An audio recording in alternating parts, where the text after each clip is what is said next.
Welcome to my views and news. Two news stories. First one is from Eritrea, where Isaias Afwerki's Eritrean government has made a new interesting decision.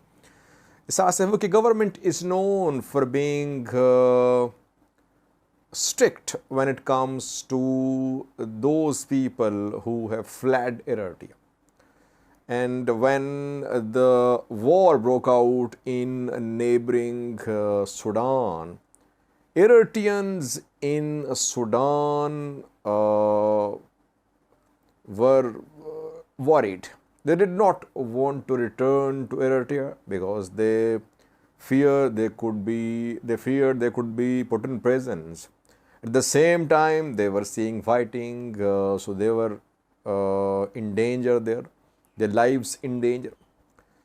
What happened when these Eritreans had to return to Eritrea?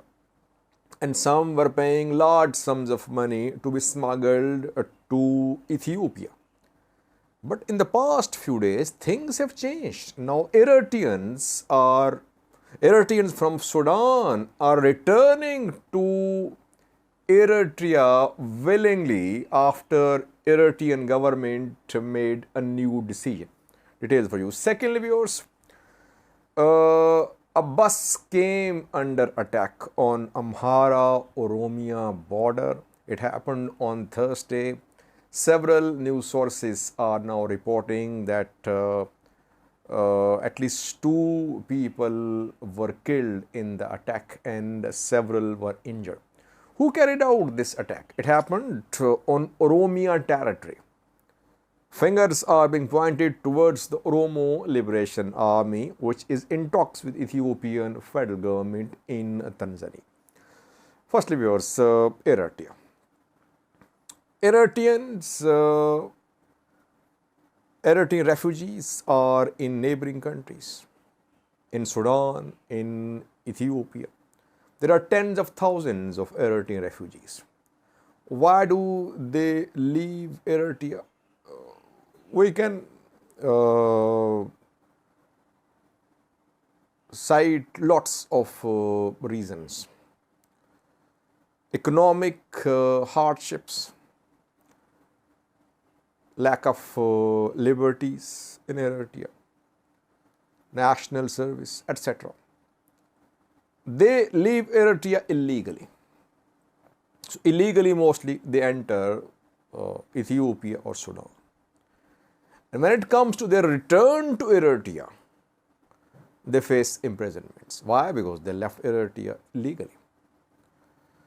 So they don't want to return, mostly, because they know if they are back, they'll be arrested.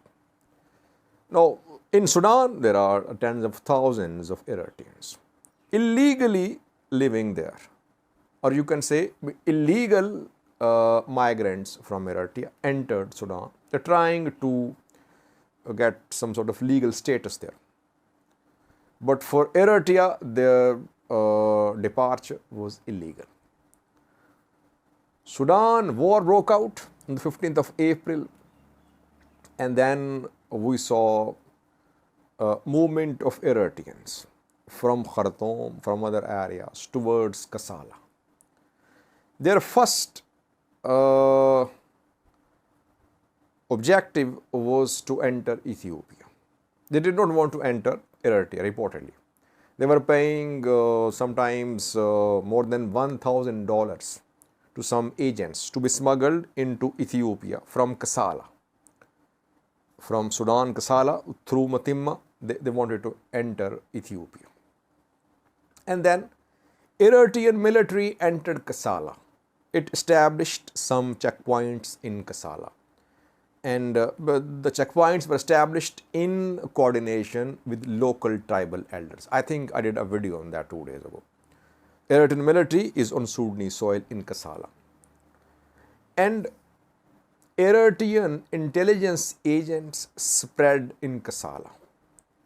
They started arresting Eritreans who had entered Kassala, who were not willing to enter Eritrea, but they were trying to be smuggled into Ethiopia. they started arresting Eritreans. But after the arrest, Eritrean government issued 6-month permits to these Eritreans. They were released, they were told to join their families, and they were told that after 6 months they should report to the relevant quarters. Immediately after that, we saw that Eritreans who were paying who were paying more than $1,000 for one person to be smuggled into Ethiopia, they started returning to Eritrea. Now, reportedly, yesterday and on day before yesterday, around 2,000 people, 2,000 Eritreans entered Eritrea from Sudan. Why? Because Eritrean government is not putting them in prisons. Eritrean government is letting them in and meet their families with 6-month permit issued to each of them. Now, it's a very interesting decision because Eritrean government is very strict when it comes to these people who left Eritrea illegally. But this time, policy is very soft. Eritrean government is encouraging the Eritreans to return to their country from Sudan. What could be the reason behind the decision? What will happen after 6 months? We don't know. Maybe after 6 months, they'll have to serve in national service. Don't know. But for 6 months, they are safe. Let's be optimistic. Let's hope that Eritrean government is changing its course. That there is no threat to the government now from Ethiopia, from Tigray. Sudanese civil war is far away from Eritrean borders. It is in Khartoum, Bari, Darman and Darfur. Eastern Sudan, totally peaceful. There is no threat. Let's hope that Eritrean government has changed its course. Now it is welcoming its people. It wants to make them feel at home. Let's see. We'll try to produce comic videos about this key decision. So far, Eritreans are now happily returning to Eritrea from Sudan. We got this information from the ground. Secondly, viewers, Oromia Amhara border, where on Thursday a bus came under attack, and assistant driver were shot dead. Several passengers were injured in that attack. The bus was bound for Addis Ababa from Alamata. It was coming from Alamata on its way towards Addis Ababa.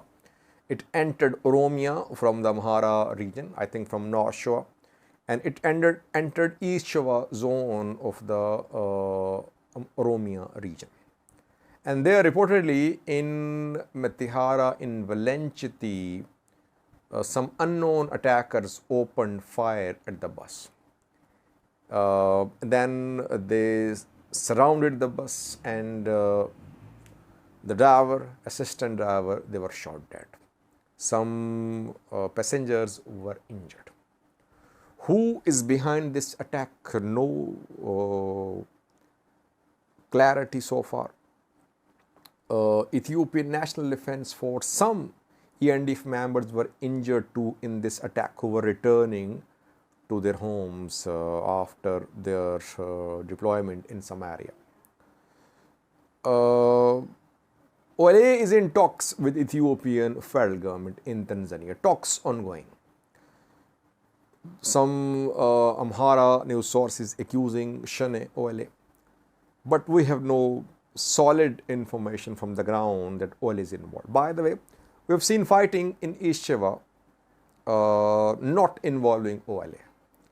I think I have reported in some videos that local conflicts between people living on Oromia and Amhara side of the border happened last year, involving local tribes living on both sides of the border.